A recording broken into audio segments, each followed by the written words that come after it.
낡은 책 읽어주는 AD 센터, 유튜브로 만나는 책 읽기. 레이첼 나오미 레멘의 할아버지의 기도. 서문 외할아버지의 축복. 어린 시절 외할아버지께서는 우리 집에 오실 때마다 내게 줄 선물을 가져오시곤 했다. 외할아버지가 주시는 선물은 보통 사람들이 아이들에게 주는 인형이나 책 또는 동물 인형 같은 것이 아니었다.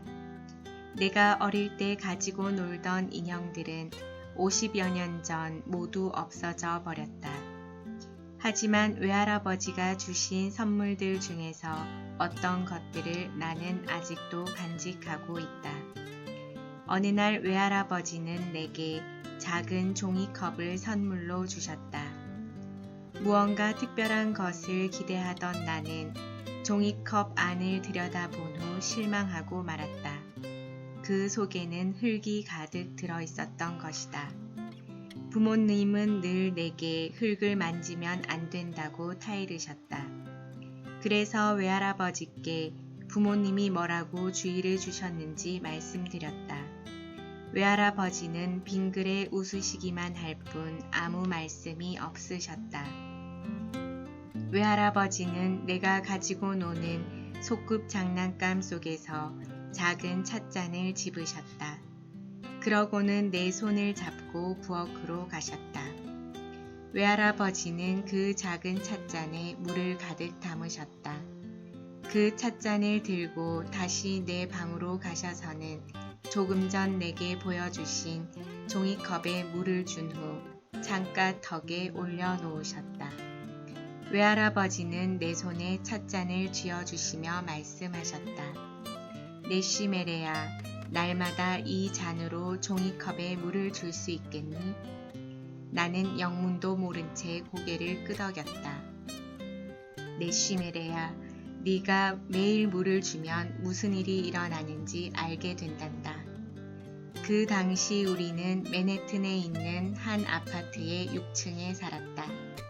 아파트 창가에 올려놓은 종이컵에 물을 준다고 한들 도대체 무슨 일이 생긴단 말인가. 4살배기 어린아이인 나는 외할아버지의 말을 전혀 이해할 수가 없었다. 나는 눈을 동그랗게 뜨고 외할아버지를 쳐다보았다. 외할아버지는 나를 안아주시며 말씀하셨다. 네시메레야, 날마다 물을 주어야 한다. 매일 말이다. 잊지 마라. 한동안 나는 도대체 무슨 일이 일어날까 하는 호기심에 열심히 물을 주었다. 하지만 며칠이 지나도 컵 속에서는 아무 일도 일어나지 않았다. 시간이 흐를수록 하루도 거르지 않고 물을 준다는 것이 쉽지 않았다. 일주일이 지난 어느 날 나는 외할아버지께 아직도 계속 물을 주어야 하는지 여쭈어 보았다. 외할아버지는 고개를 끄덕이며 말씀하셨다. 매일이란다 네시메레야. 2번째 주가 되자 물을 주는 일이 무척 따분하게 느껴졌다. 괜한 약속을 했다는 생각이 들어 은근히 짜증이 일었다. 외할아버지가 오셨을 때 나는 컵을 돌려드리겠다고 말했다. 외할아버지는 빙그레 미소를 지으시며 컵을 다시 내 손에 쥐어주셨다. 잊지 마라 네시메레야. 하루도 물 주는 것을 거르면 안 된다. 셋째 주가 되면서 나는 물을 주는 것을 자주 잊어먹었다. 막 잠이 들려는 순간 불현듯 생각이 떠올라 침대에서 빠져나와 어둠 속에서 물을 주기도 했다. 어찌 되었든 나는 하루도 거르지 않고 매일 물을 주었다. 어느 날 아침이었다. 물을 주려고 하다가 컵 속의 흙에서 움튼 자그마한 연두색 싹을 보게 되었다. 바로 어젯밤 잠이 들기 직전까지만 해도 컵 속에는 흙만 가득 들어 있었다. 나는 말할 수 없는 벅찬 감동을 맛보았다. 2개의 싹은 하루가 다르게 커갔다. 나는 이 사실을 빨리 외할아버지께 알려드리고 싶어 안달이 날 지경이었다. 외할아버지도 필경 나처럼 깜짝 놀랄 것이라고 생각했다. 하지만 외할아버지는 조금도 놀라지 않으셨다. 네쉬메레야, 생명은 이 세상 어느 곳에나 존재한단다. 우리가 전혀 생각지 못한 곳에도 생명은 숨어 있는 법이란다. 외할아버지는 무릎에 나를 앉혀놓고 차분한 음성으로 설명을 해주셨다. 나는 기쁨에 겨운 목소리로 물었다. 할아버지, 그럼 생명을 자라게 하는 게 무리예요? 외할아버지는 내 머리를 쓰다듬어 주시며 말씀하셨다. 네쉬메레야, 생명을 자라게 하는데 꼭 필요한 것은 성실함이란다.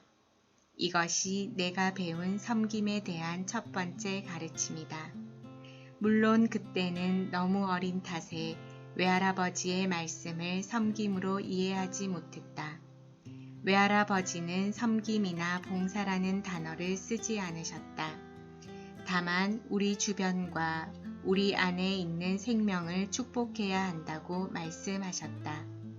우리가 진심으로 생명을 축복할 수 있어야 세상을 치유할 수 있다고 말씀하시곤 했다.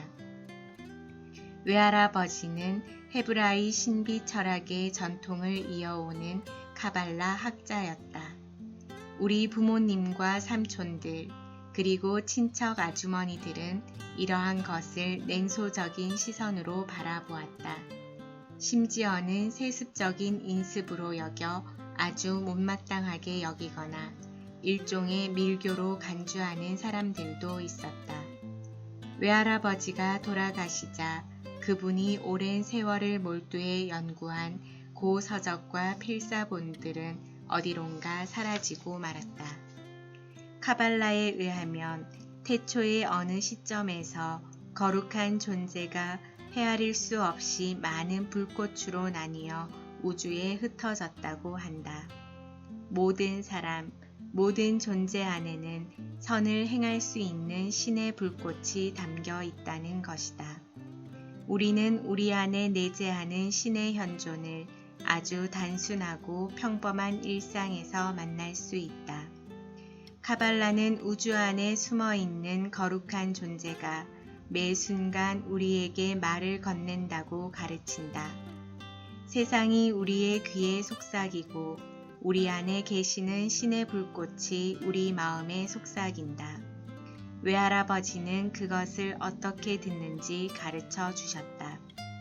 거룩한 존재와 예기치 않은 만남을 느끼기 위해서 우리에게 필요한 것은 축복을 빌어주는 일이다. 세상 안에는 거룩함을 일깨우는 축복들이 있다. 우리가 누군가에게 축복을 빌어주는 순간 하늘과 땅이 서로 만나 인사하고 서로를 알아보게 된다. 누구에게나 삶 속에서 새로운 순간을 맞이하게 될 때 거기 특별한 축복이 있을 것이다. 나는 미숙아로 태어났다. 외할아버지는 유리를 통해 인큐베이터 안에 누운 나를 바라보셨다. 어머니는 그때 일을 자주 내게 들려주셨다. 외할아버지는 아주 오랫동안 인큐베이터 안에 있는 외손녀를 바라보시기만 했다. 침묵 속에 계시던 외할아버지가 무언가 중얼거리셨다. 어머니는 내가 너무나 작고 여리기 때문에 걱정을 하고 계시는 것이라고 생각했다. 어머니는 외할아버지를 안심시켜 드리고 싶었다. 그래서 무엇라고 하셨는지 다시 한번 말씀해 달라고 했다. 외할아버지는 내게서 눈을 떼고 어머니를 향해 미소를 지으시며 히브리어로 말씀하셨다. 내 하느님, 내 주님, 우주의 왕이시여, 당신은 진정 복되시나이다. 당신은 우리에게 생명을 주시고 그 생명을 지켜주시는 분이시나이다. 당신은 지금 이 순간 우리에게 온전한 생명을 주시니 찬미드리나이다. 이 축복의 말로 외할아버지는 나와 첫 번째 관계를 맺으신 것이다. 외할아버지는 축복이 넘치는 분이셨다. 이 축복의 말들은 모두 위대한 랍비들에 의해 외할아버지에게로 이어져 온 것이다. 외할아버지가 빌어주는 축복들은 모두 우리가 일상의 삶 안에서 거룩함을 만나게 된다는 사실을 깨닫게 해준다. 식탁 앞에서 손을 씻을 때, 일몰의 순간, 잃어버린 물건을 다시 찾았을 때, 일을 시작에서 끝에서 드리는 축복의 말이 있다. 정통 유대교 랍비인 외할아버지는 일상의 삶 속에서 지극히 사소한 일을 하시면서 언제나 축복의 말을 하시곤 했다. 나는 종교 자체를 인민의 아편 정도로 여기는 사회주의자의 딸로 태어났다. 그렇기 때문에 우리 집에서 그런 축복의 말을 듣는다는 것은 있을 수 없는 일이었다. 하지만 외할아버지와 있을 때면 언제나 자연스럽게 축복의 말을 들을 수가 있었다. 어린 시절 외할아버지 덕분에 내 영혼 깊숙이 축복의 말을 간직하게 되었다. 외할아버지가 돌아가신 후 오랫동안 그 말을 잊어버렸다. 그럼에도 불구하고 내 기억 속에서 축복은 참으로 아름다운 것이었다. 어린 시절 나는 이 두 개의 극히 상반된 가치관 사이에서 갈등을 겪어야 했다. 외할아버지의 세계와 또 다른 세계였다. 세상에 깃든 거룩함을 느끼며 삶을 축복으로 받아들이는 세계와 삼촌과 숙모들, 사촌들이 추구하는 높은 교육열과 지적인 성취를 이루는 세계였다. 외할아버지의 자녀들은 대부분 의사나 간호사들이었고 손자들도 마찬가지였다. 나는 성장해 가면서 조금씩 외할아버지와 멀어졌다. 외할아버지는 마치 과학이라는 거대한 바다 안에 둥둥 떠다니는 신비의 작은 섬과 같았다.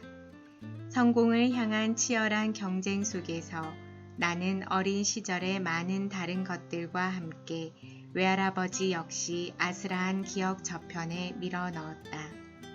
외할아버지는 내가 7살 때 돌아가셨다. 내가 외할아버지에게서 터득한 삶의 성찰을 의사로서 내일의 연관을 짓게 된 것은 꽤 오랜 세월이 흐른 뒤였다. 외할아버지는 삶의 축복을 터득하신 분이었고 그분의 자녀들은 봉사의 삶을 살려고 했다. 그것이 결국은 같은 것임을 알게 되기까지 나는 오랜 시간을 기다려야 했던 것이다. 젊은 시절 나는 의사로서 사는 삶을 드라마와 같은 것이라고 생각한 적이 있었다. 각본과 연출이 있고 나는 연기만 하면 된다고 생각했다. 만약 조금이라도 연기가 서투르면 감독은 즉시 컷하고 소리를 지른다. 철저하게 준비된 연기자에게만 역할이 배정된다고 생각했다. 봉사를 하기 위해서는 일상의 평범한 삶을 뛰어넘는 재능과 탁월함이 있어야 한다고 믿었다. 하지만 이제 봉사나 타인을 섬기는 일에서 어떤 재능이나 탁월한 능력 같은 것은 아주 사소한 부분임을 알게 되었다. 봉사나 섬김은 대단한 것이 아니다. 그것은 우리 삶 속 어디에나 있다. 우리는 어떤 지식이나 능력에 의해서가 아니라 있는 그대로의 우리 존재로서 봉사하고 섬길 수 있다. 때로 우리는 자기 자신도 모르는 사이 봉사하고 섬기기도 한다. 우리는 우리가 아는 것보다 훨씬 더 많이 삶을 축복하고 있다. 가장 단순하고 일상적인 행동이 내 주변의 모든 사람들에게 영향을 미칠 수도 있고 축복이 될 수도 있다. 전혀 기대하지 않았던 한 통의 전화, 가벼운 포옹, 귀를 기울여 들어주는 것, 따스한 미소나 눈인사 등이 그네들에게 활기를 불어넣기도 한다. 우리는 처음 만나는 사람에게 축복의 말을 건네고 축복을 받을 수도 있다. 우리의 작은 행동으로 커다란 메시지를 전달할 수도 있다. 떨어진 귀걸이를 찾아주거나 장갑을 집어주는 행동들이 타인에 대한 신뢰와 사랑을 되찾아 줄 수도 있다. 인도인들은 생판 모르는 사람을 만났을 때 고개를 숙여 나메스테라고 하며 인사를 건넨다. 이 말은 제가 그대 안에서 신의 불꽃을 보았습니다 라는 뜻이라고 한다. 우리가 다른 사람 안에서 신의 불꽃을 발견할 수 있다면 오랫동안 감추어져 있던 그 불꽃을 다시 타오르게 할 수도 있을 것이다. 누군가를 축복할 때 우리는 그들 안에 내재한 선의 불씨를 타오르도록 도와주는 것이다. 우리 안에 있는 불씨를 타오르게 하기 위해서는 축복이 필요하다. 외할아버지는 거룩한 분이 모든 것을 거룩하게 한다고 믿으셨다. 네쉬메레야, 그분이 사람들을 창조하신 목적에 맞게 살도록 도와주는 것이 우리가 할 몫이란다. 사람들에게 자유와 행복을 느끼게 하기 위해서 축복이 필요하단다. 우리가 누군가를 축복할 때 물을 먹은 새싹이 자라듯 우리의 삶 역시 성장하게 된다. 삶을 축복할 수 있는 능력은 누구에게나 있다. 우리가 병들거나 늙는다고 해서 축복의 힘이 사라지는 것은 아니다. 오히려 나이가 들 때 축복해 줄 수 있는 힘이 더 생긴다. 삶의 연륜 때문이다. 나이 든 사람들은 힘들고 긴 여정을 걸어왔다. 그들의 체험이 사람들에게 희망이 깃든 축복을 준다. 시간이 흐르면 우리 역시 치열한 삶의 경쟁에서 벗어나 그 너머의 어딘가에 다다르게 될 것이다. 그곳이 우리 모두가 서로에게 속하는 장소다. 축복은 단순히 한 사람이 다른 사람에게 베푸는 것이 아니다. 축복은 만남의 순간이다.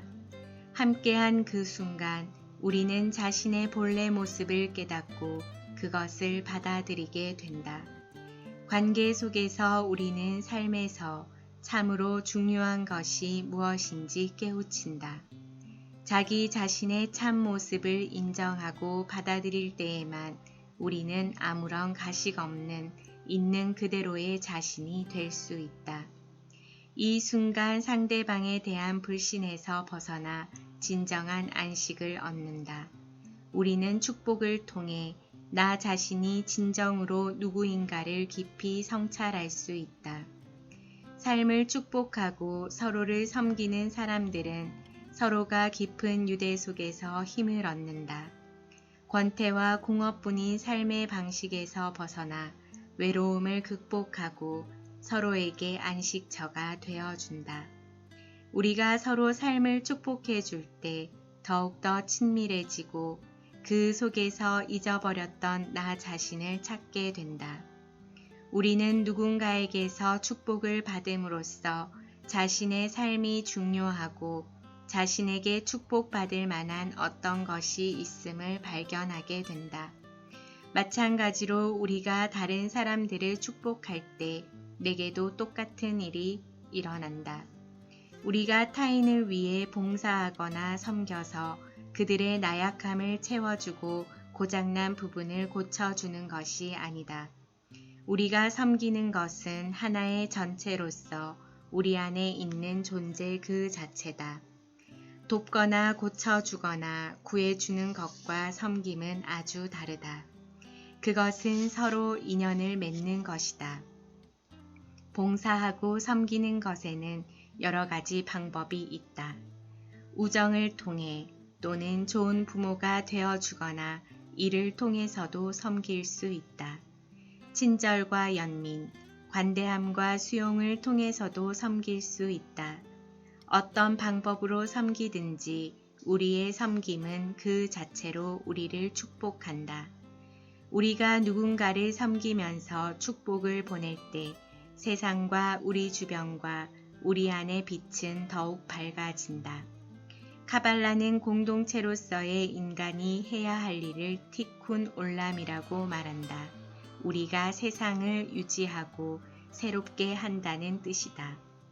어린 나는 외할아버지가 들려주신 이야기 중에서 노아의 방주 이야기를 가장 좋아했다. 외할아버지는 내게 색칠을 하는 그림책을 선물하셨다. 그림책에는 모든 동물들이 한 쌍씩 있었고 노아와 그의 아내가 있었다.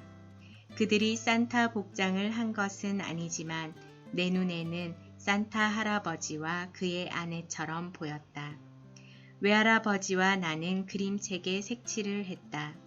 그렇게 해서 나는 지구상의 많은 동물들 이름을 외우게 되었다. 어린 나는 하느님의 진노로 홍수가 일어나 세상이 다시 시작되었다는 이야기에 매우 놀랐다. 그림책의 마지막 쪽에는 아름다운 무지개가 걸려 있었다. 네쉬메레야, 이 무지개는 하느님과 인간 사이에 맺은 계약이란다. 하느님께서는 계약의 표시로서 무지개를 보내주셨으며 다시는 홍수를 일으켜 세상을 멸망시키지 않으리라고 약속하셨다는 것이다. 사람들의 악함 때문에 홍수가 일어났다는 얘기에 나는 외할아버지께 여쭈어 보았다. 할아버지, 사람들이 다시 나쁜 일을 저질러도 이제는 홍수를 보내지 않으실까요? 외할아버지는 크게 웃으셨다. 이 이야기 안에는 그렇게 쉬어 있단다. 우리가 연민을 지니기 위해서는 우리 문화와 가치에 도전해야만 한다. 우리 문화는 지배와 통제의 능력을 높이 평가한다. 또한 자기 충족과 능력과 독립성을 개발하도록 부추긴다. 이 가치들의 이면에는 인간이 본래 지닌 부드러움과 인간성을 거부하는 측면이 있다.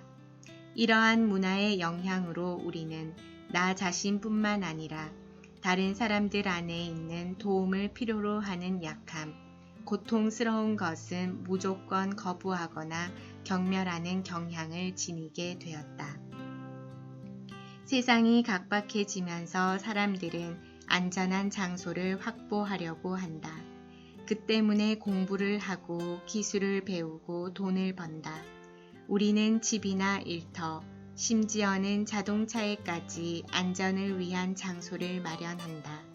이런 장소들이 우리를 서로 분리시킨다. 하지만 이러한 장소가 결코 안전한 장소가 될 수는 없다. 우리의 유일한 안식처는 서로의 선 안에 있다. 고도의 기술 시대에 살면서 우리는 자신 안에 선함을 잊고 기술이나 전문직에서 가치를 찾으려고 한다. 세상을 회복시키는 것은 우리의 전문 기술이 아니다. 미래는 전문적인 기술에 달려 있는 것이 아니라 삶에 얼마나 충실한가, 그리고 그 삶을 얼마나 축복할 수 있는가에 달려 있다. 나는 의사로서 37년 동안 일해왔다. 그 경험을 통해 우리 삶의 어떤 요소도 봉사와 남을 섬기는 데 쓸 수 있다는 사실을 알게 되었다. 기쁨과 실패, 그리고 상실의 체험, 심지어는 병도 봉사하고 섬기는 데에 기여할 수 있다. 나는 많은 사람들이 다른 사람을 축복하는데 이것들을 사용하는 모습을 보았다. 우리의 삶에서 일어난 어떤 일도 아무런 의미가 없는 것이 아니다. 세상을 치유하는 힘이 우리 안에 있다. 누군가가 우리를 축복할 때 우리는 우리 자신의 선에서 끊임없이 우리를 소외시키는 두려움과 무기력함, 불신에서 해방된다는 것을 기억해야 한다. 축복이 우리를 자유롭게 해준다. 외할아버지께서 중병이 걸리셨던 때를 나는 지금도 또렷이 기억한다. 어느 날 오후였다. 외할아버지는 내게 죽음에 대해 설명해 주셨다. 나는 그 말이 무슨 말인지 알 수는 없었지만 몹시 불안한 마음이 되었다. 할아버지, 그게 무슨 말씀이세요? 외할아버지는 가만히 내 손을 잡으셨다. 네쉬메레야, 할아버지는 이제 다른 곳으로 가게 된단다. 하느님께 아주 가까운 곳으로 말이지. 나는 충격을 받고 슬픔에 휩싸여 아무 말도 할 수 없었다. 그래서 외할아버지의 손을 꼭 잡고 또렷한 목소리로 여쭈어 보았다. 할아버지를 만나러 그곳에 찾아가도 돼요? 외할아버지는 희미하게 웃으셨다. 안 된단다, 네쉬메레야. 하지만 늘 너를 지켜보마. 그리고 내게 축복해 주는 사람들을 축복해 줄 거란다. 그 후로 55년의 세월이 흘렀다. 그때 이후 나는 많은 사람들에 의해 축복을 받았다. 그 모든 사람들이 외할아버지의 축복을 받았으리라는 것을 나는 확신한다. 여러분들 모두에게도 그분의 축복이 있기를.